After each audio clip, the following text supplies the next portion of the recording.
Hi, I'm Louie Pratt. I'm a sophomore at Whitehall Junior Senior High School, and I'm a member of Whitehall SADD in the New York State SADD SLC. Hi, I'm Ava Ruby, and I'm also a sophomore at the same school as Louie, Whitehall High, and I'm a member of the SADD for Whitehall and at the SLC. Hi, my name is Blake Bird, and I'm a sophomore at Whitehall Junior Senior High School, and I am part of our own school SADD and SADD SLC.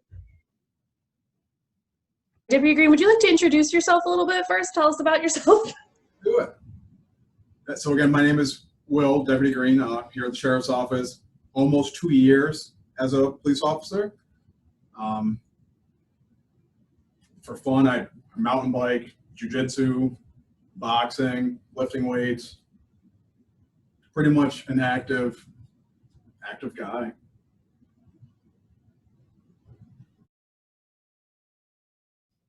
Okay, so let's get started.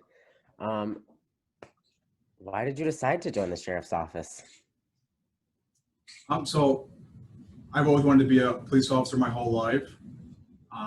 Specifically, since I can remember, drawing pictures of little school projects, being a little cop figurine, playing cops and robbers, all that fun stuff. Specifically this Sheriff's Office, because we strive on community first. It's on our patrol cars. The interaction with the community, I thought this department was the best fit for me as far as interacting with the public and everyone in the county. That's pretty much me in a nutshell. What's the difference between the Sheriff's Office and other law enforcement departments? So realistically, there's not much difference as far as the definition. We all have the same powers as far as arresting people or patrolling our zones. If you think about a small village or a city like Whitehall, or even somewhere closer to where I am now at Hudson Falls, their jurisdiction is primarily within that village or city. With the Sheriff's Office, we have a bigger zone as far as being the whole county. And more specifically, the difference is that those local police departments don't have what's called a civil office that handles different serving court paperwork or anything like that. So the Sheriff's Office has different jobs that a local agency doesn't have, including the jail that's out back here.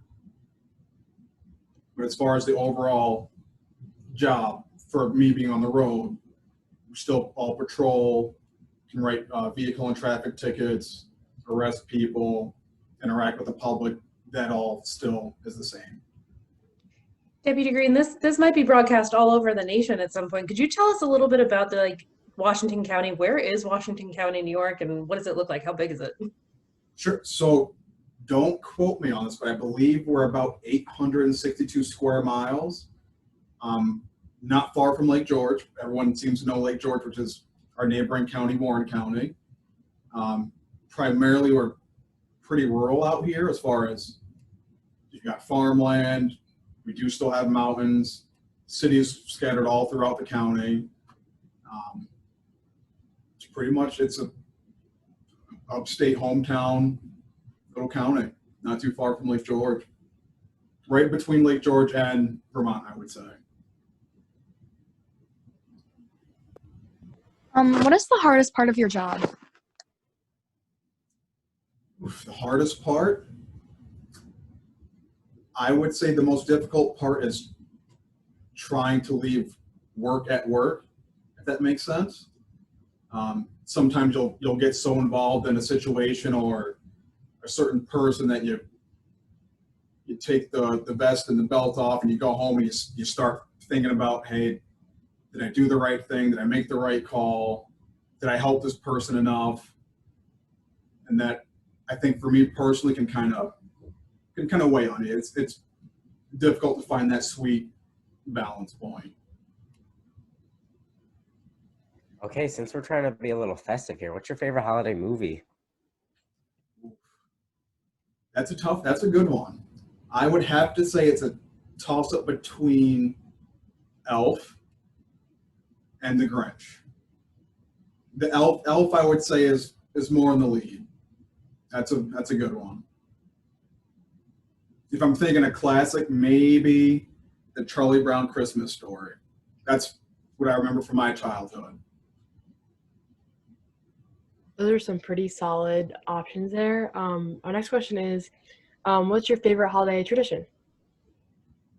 So I'm a new dad myself, so I have a 1-year-old daughter. So what we're gonna start doing something new is just the whole baking cookies kind of deal. Baking cookies Christmas Eve, and trying to start, I guess, new family traditions with my own little family now. So I'd say that's gonna be my new fun tradition. Congratulations, but anyways, motor vehicle crashes are the leading cause of death among teens. From your experience, what have been some of the causes of crashes like involving young drivers? So that's a pretty good question as well. So I'll take a step back a little bit. Before becoming a law enforcement officer, I actually worked for a pretty big insurance company handling serious motor vehicle accidents that stemmed from broken bones to fatal injuries, a lot of them including teenagers. So from what I gathered between my prior work experience and now, I think the biggest thing is going to be distractions. And I'm not talking just cell phones. That could be you're driving with a buddy and your buddy decides to change the radio station, or you're listening to a conversation in the back seat. That split second that your mind is off the road is all it takes to swerve, hit a guardrail, a deer, roll over into a ditch. So I would say distractions, primarily amongst teens, is going to be the biggest cause for a serious accident. I hear what you're saying. There have been lots of new distractions that have come up in our world today. But what do you wish people knew about police officers? Most importantly, in this day and age, I'd like for people to know and understand that we're people too. Like, we don't have to come off so robotic and militant like a machine. Like, so outside of this uniform, I go out with my daughter. So I go to the gym. I'll play basketball, martial arts. Like, I do normal stuff outside of this. So for people to understand that cops do daily stuff outside of working as well, we're very much the same. Different job, different things to do, but we're all humans, all people. As we were kind of close to Lake Placid, and close to the 1980 Winter Games site, what is your favorite Olympic winter sport? I would say skeleton. Skeleton's pretty cool. It looks super sketchy, I would say, and I would like to try it. Would probably end up in a bad situation, but I think skeleton is pretty fun to watch. And a buddy I went to school with, he actually did some training up in Lake Placid doing skeleton. So he told We me. actually have a Winter Olympian up here in Whitehall who is Cody Bascu, and he's on the bobsled team. Really? I might have to pay him a visit and kind of pick his brain. That's awesome. You seem like you're really active. Would you rather go hit the slopes during the winter time or just like chill out by the fireplace? So I am pretty active. I have no ability to ski, snowboard, ice skate. I would try it, but in the winter time, I'm more of an indoors active kind of guy. I'd love to try it, but I've never ventured out. Even with West Mountain being so close to us, Willard, Killington, I drive by it, and that's about it.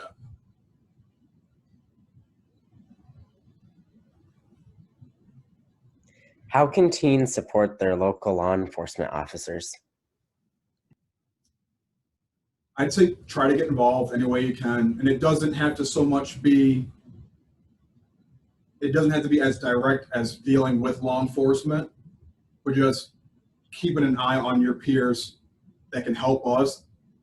Because realistically, like I said, some teenagers don't want to speak to someone in a uniform, but they might feel more comfortable reaching out to a friend, saying, hey, I'm having a rough time at home. Like, do you have any things that can help me? Or I saw so-and-so with kind of doing some illegal stuff. What can I do to help him? And just that indirect help is a huge help. So if someone doesn't want to be directly involved with someone in uniform, that's fine. But if they want to see someone in uniform, like I said, we're humans, so we're approachable. Anything that you want to do to help, whether it be say, hey, I live here, I know car speed here, what can I do to make your job easier? Just giving information. It can be anonymous, you can put your name to it. Like I said, there's both direct and indirect help, I would say. So as we live in the North Country of New York, the weather can be like winter, like intense winter storms like Colorado or even like Russia. So what are some tips you have for driving in the winter? I think we've got a snowstorm brewing for tomorrow night as well, so that's good timing. I would say big tips, one that helped me a bunch is give yourself time. So if it usually takes you 15 minutes to get to the grocery store or a friend's house, give yourself a half hour, 45 minutes. Don't feel rushed. Give yourself more time to stop behind the vehicle. Don't accelerate too quick. Just really giving yourself a lot of time, extra time, and be vigilant. Again, don't be distracted. Make sure your vehicle's in good order before even getting on the road, as far as tires, wipers, headlights, snow brush, a shovel even, if you will, just in case you really do get stuck. But as far as physically driving, I'd say my big thing is give yourself a whole bunch of time. Do you have like a specific New Year's resolution? I do not. I've actually moved, for me personally, I've moved away from New Year's resolutions. I'm very much a motivated person, I guess you could say, that if I feel I need to change something in my life, whether it be eating habits, fitness goals, rather than me saying I'm going to wait till Monday, I'm going to wait for the new year, I'm starting today. That's just me. But if I had to pick one for the sake of the conversation, I'd say help more people. That's something I can always improve on, and I can say that with confidence. What should a driver and their passenger do when they're pulled over? I'd say remain calm. Like I said, it's being calm, make yourself visible. I know for me, if I approach a vehicle and people are kind of shuffling around and hands are hidden, I'm put on edge. So stay calm, wait for the officer to approach you, and just be honest. Chat with us like you would mom, dad, brother, sister, cousin, friend. So we're making that stop for a reason. Let us kind of approach you, chat with you, tell you what the stop is for, and just have dialogue. Works for me, at least.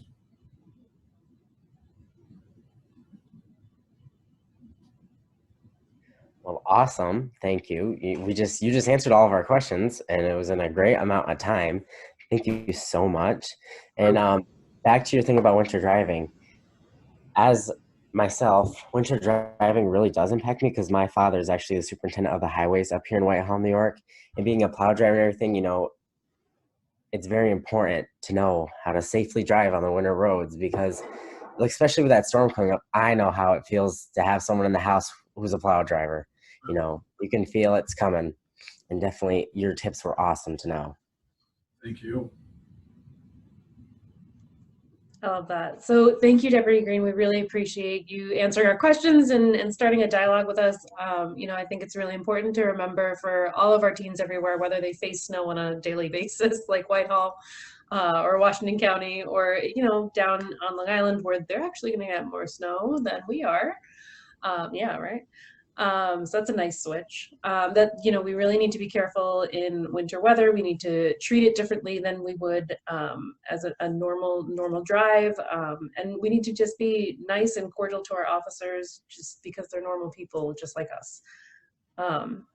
So we appreciate having these conversations to really normalize our law enforcement. And we appreciate you guys taking the time to chat with us and our students. Thank you so much. You're very welcome anytime. I'm glad to help.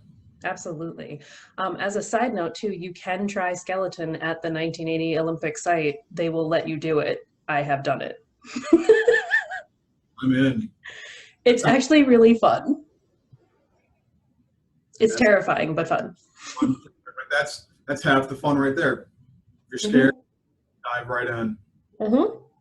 Literally head first. So we will give you back the rest of your evening. Thank you, students, for having this chat with Deputy Greene. Thank you, Deputy Greene and Washington County Sheriff's Office. Enjoy the new year. Thank you guys too. Be safe, have fun, and we'll chat with you soon. Awesome. Thanks, Deputy Greene. Thank you.